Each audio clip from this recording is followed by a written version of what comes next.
17h, Madame, Monsieur, bonsoir et merci de nous rejoindre sur Al24 News pour cette nouvelle édition. Tout de suite, les titres de l'actualité de ce jeudi 23 mars. Énergie, 25 milliards de dollars d'investissement et 10 milliards de dollars d'exportation à l'horizon 2040. La feuille de route de l'Algérie en matière d'hydrogène vert prend forme.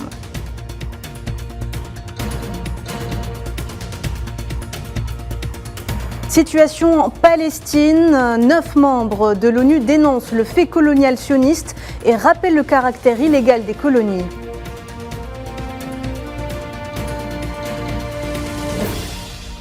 Et sur la polémique de livraison de Londres d'obus à uranium appauvri à Kiev, Washington réagit et rejette les plaintes de Moscou.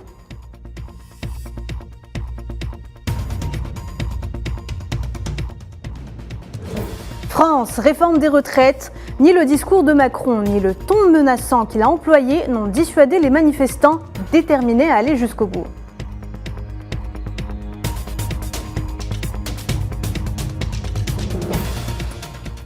Le président de la République a adressé dans une allocution ses vœux au peuple algérien à l'occasion de l'événement du mois sacré de Ramadan, appelant les commerçants à prôner l'esprit de solidarité, d'entraide et de clémence. Abdelmajid Tebboune a également affirmé que l'État a pris toutes les mesures pour l'approvisionnement du marché en vue d'éviter toute perturbation dans la distribution et de lutter contre toute tentative de manipulation des vivres des citoyens. Le chef d'État a également appelé les Algériens à éviter les mauvaises habitudes de consommation, notamment le gaspillage sous toutes ses formes. أيتها المواطنات أيها المواطنون، الحمد لله الذي وفقنا لبلوغ هذا الشهر العظيم في أجواء روحانية تجتمع فيها معاني الإيمان والأخوة بين كل الجزائريين في الداخل وفي الخارج.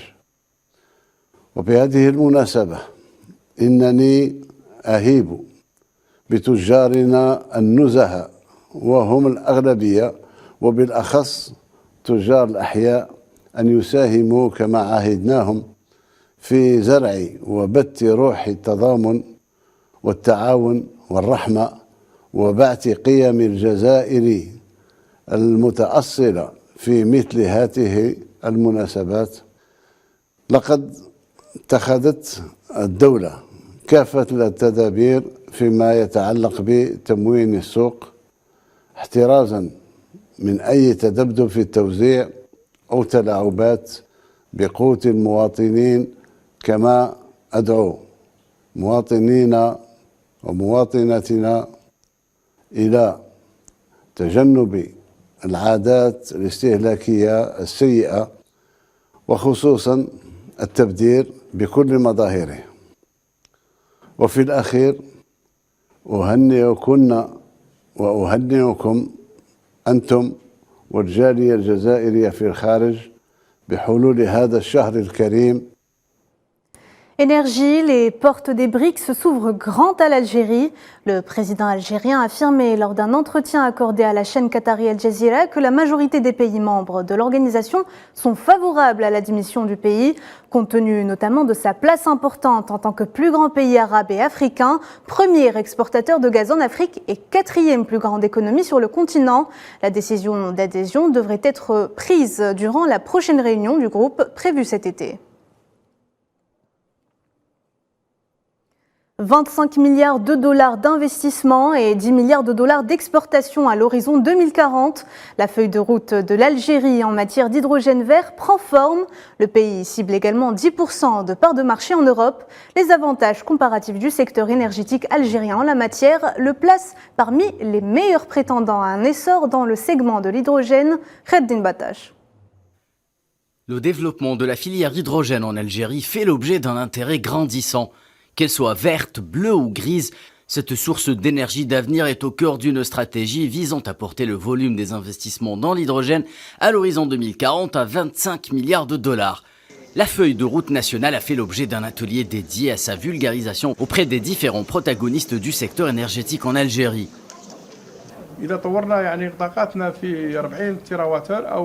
Si nous allons vers la production de l'équivalent d'1 million de tonnes d'hydrogène, il nous faudra pour cela Il nous faudra pour cela investir environ 25 milliards de dollars, notamment pour la production d'électricité à base d'énergie solaire et éolienne.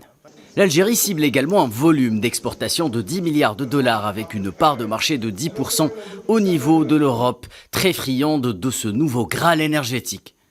Les atouts dont dispose le pays le placent à vrai dire parmi les futurs leaders dans la production de cette matière.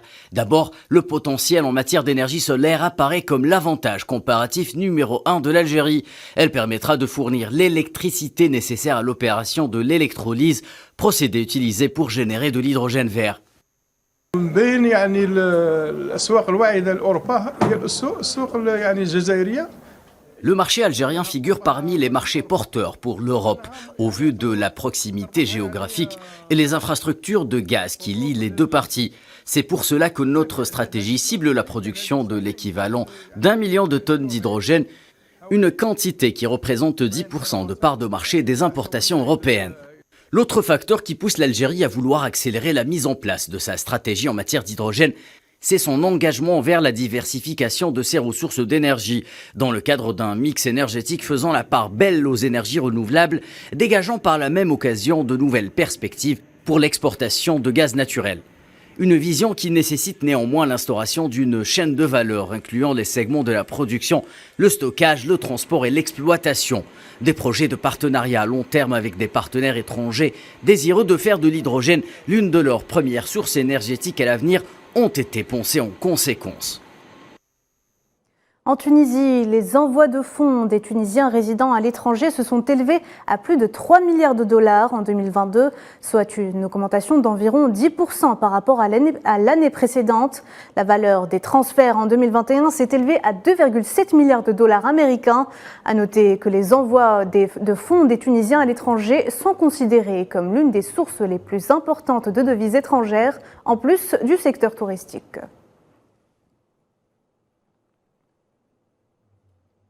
Crise en Libye, l'administration Biden travaille activement au rétablissement d'une présence diplomatique dans le pays. C'est ce qu'a déclaré le secrétaire d'État Anthony Blinken au sénateur américain, et ce près d'une décennie après que les troubles dans la capitale libyenne aient forcé les diplomates américains à se retirer. Pour rappel, les États-Unis n'ont pas eu de mission diplomatique dans le pays depuis 2014. Anthony Blinken n'a pour l'heure pas annoncé de date pour la réouverture officielle de l'ambassade. Et je vous le disais en titre, 9 États membres du Conseil de sécurité ont qualifié ce jeudi les colonies sionistes dans les territoires palestiniens occupés d'illégales dans une déclaration commune. Le Brésil, l'Équateur, le Gabon, le Ghana, le Japon, Malte, la Suisse, les Émirats arabes unis et la France affirment être prêts à œuvrer pour le triomphe de la paix dans la région. Les pays ont également réitéré la demande du Conseil de sécurité à l'entité sioniste de cesser immédiatement et complètement toutes les activités de colonisation dans les territoires palestiniens occupés. Et en ce premier jour de Ramadan, les Palestiniens effectuent les premières prières dans la sainte mosquée Al-Aqsa. Les fidèles musulmans se sont rassemblés pour assister à la première prière de Tarawih de ce mois sacré. Plus tôt, les Palestiniens sont venus de différentes régions du pays pour participer au nettoyage de la mosquée. Les rues de Raza et d'Al-Quds s'illuminent de bougies et de lanternes colorées. Et justement, le secrétaire général de l'ONU a présenté ses vœux aux musulmans du monde, soulignant que ce mois est un moment pour se rassembler, unis par l'humanité commune dans un esprit d'entente et de compassion. Antonio Guterres a appelé à tirer inspiration de ce mois sacré pour bâtir un monde plus juste et plus équitable pour tous. Et le coordonnateur spécial pour le processus de paix au Moyen-Orient est revenu sur la situation alarmante dans les territoires occupés palestiniens au début du mois sacré. Tor Wennesland déplore une intensification de la violence sur fond de poursuite par l'occupant sioniste de ses activités de colonisation. Il a également rappelé la résolution 2334 qui enjoint à l'occupant de cesser toute activité de colonisation dans le territoire palestinien occupé. Toujours en Palestine, un jeune Palestinien est tombé en martyr ce jeudi sous les balles des forces de l'occupation sioniste près de Tulkarem, au nord de la Cisjordanie occupée. Amir Ahmad Abou Khadija, 25 ans, a été touché par plusieurs balles, dont une à la tête suite à une prise d'assaut. Pour rappel, les agressions sionistes ont coûté la vie à 90 Palestiniens depuis le début de l'année. Le gouvernement éthiopien a nommé un responsable du Front de libération du peuple du Tigré à la tête du gouvernement régional par intérim dans la région. Une nomination qui intervient quelques mois après l'accord de paix entre le groupe rebelle et le gouvernement fédéral. Khadija Khadaoui. Les signes d'apaisement se poursuivent en Éthiopie. Le Premier ministre Ahmed Abiy vient de nommer un membre décidant du Parlement de libération du peuple du Tigré, Reda Getachew, président par intérim de la région du Tigré. Reda Getachew, un nom connu dans le paysage politique éthiopien en général, tigréen en particulier, puisqu'il a déjà occupé le poste de ministre de la communication et porte-parole du gouvernement fédéral. Et ce, du temps où son parti, TPLF, était au pouvoir en Éthiopie durant près de 3 décennies. Cette nomination intervient au lendemain de la décision du Parlement éthiopien de retirer le TPLF de la liste des organisations terroristes du pays. Ces 2 nouvelles étapes constituent une avancée majeure de l'application de l'accord de paix signé en novembre dernier entre le gouvernement fédéral et les rebelles du TPLF à Pretoria en Afrique du Sud, sous l'égide de l'Union africaine. D'autres avancées qualificatives ont été enregistrées d'ailleurs depuis l'accord. Les combats ont cessé, les services de base ont commencé à être rétablis au Tigré et les accès à la région rouverts. Pour rappel, en novembre 2020, les rebelles du Tigré ont lancé une offensive contre le gouvernement fédéral pour exprimer leur désaccord avec les réformes du Premier ministre d'Ahmed Abiy. Des réformes qui visent notamment à mettre fin au fédéralisme éthique adopté par le pays lorsque le TPLF était au pouvoir. En RDC, des pluies diluviennes se sont abattues ces derniers jours dans le territoire de Kassenga, au sud du pays, et ont causé de nombreux dégâts matériels. Plus de 1200 personnes sont sinistrées dans le secteur, dont 522 enfants qui ne sont jusque-là toujours pas assistés. Les victimes de ces intempéries sont contraintes de passer la nuit à la Belle Étoile après la destruction de leur maison. Conflit en Ukraine, les États-Unis réfutent les accusations du Kremlin concernant une éventuelle livraison d'obus à uranium appauvri à l'armée ukrainienne. John Kirby, porte-parole du Conseil de sécurité nationale de la Maison-Blanche, a estimé que les arguments russes étaient fallacieux. Naila Ait Hamouda.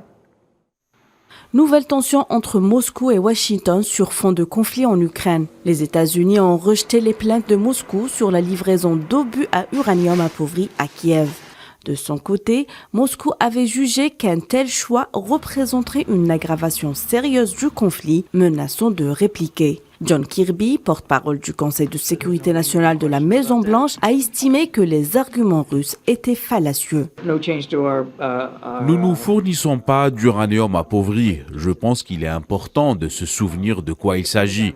Il y a eu des études de santé sur les munitions contenant de l'uranium appauvri.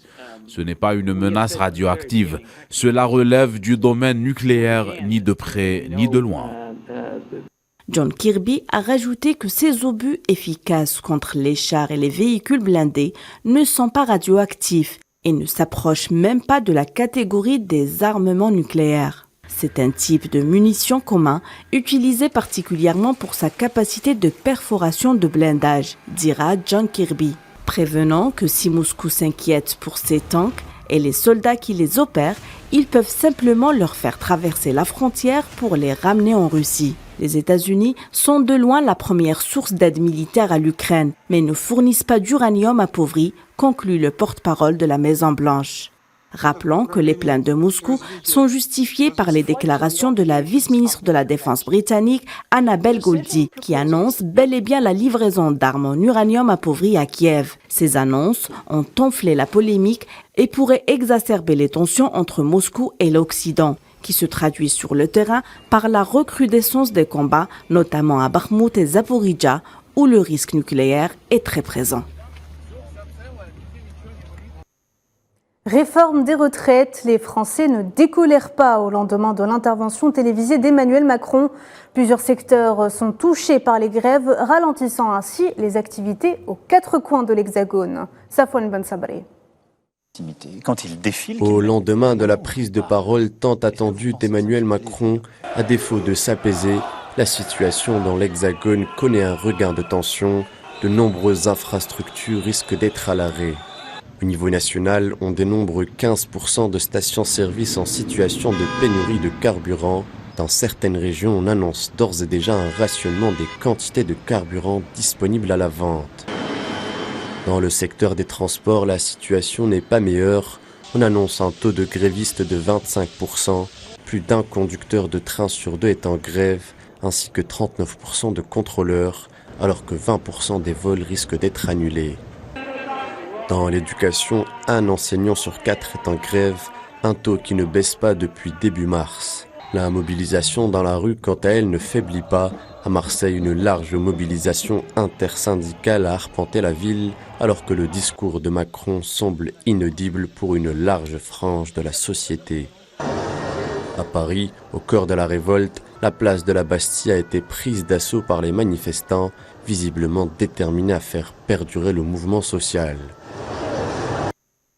Justement, une nouvelle journée de grève et de manifestation a démarré ce jeudi dans toute la France. Plusieurs heures ont opposé des manifestants aux forces de l'ordre qui ont répondu aux dégradations et jets de projectiles par des tirs de gaz lacrymogène et de canons à eau. En Allemagne, les salariés de l'ensemble du secteur des transports sont appelés à la grève lundi prochain pour peser dans les négociations salariales en cours dans un contexte de forte inflation. Les syndicats ont appelé les employés des aéroports, du rail, du transport maritime, des sociétés d'autoroutes et des transports locaux à une journée complète d'arrêt de travail. Cet appel illustre le climat social de plus en plus tendu dans le pays, touché par une forte inflation qui a atteint les 8,7% en février dernier. Et puis, prise en étau entre la menace d'une crise financière et une inflation persistante, la Réserve fédérale américaine et la Banque d'Angleterre ont relevé, comme attendu, leur taux directeur d'un quart de point dans la fourchette de 4,75% à 5%. De nouvelles hausses de taux seront nécessaires en vue de ramener l'inflation vers l'objectif de 2%, selon un communiqué de la Banque centrale.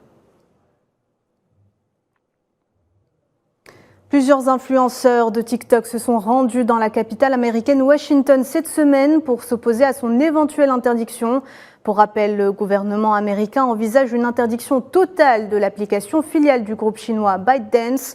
De nombreux élus américains considèrent la plateforme de vidéos courtes comme une menace pour la sécurité nationale.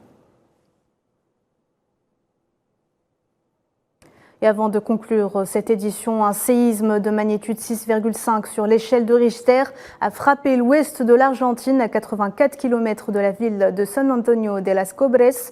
L'épicentre est situé à une profondeur de 209 km.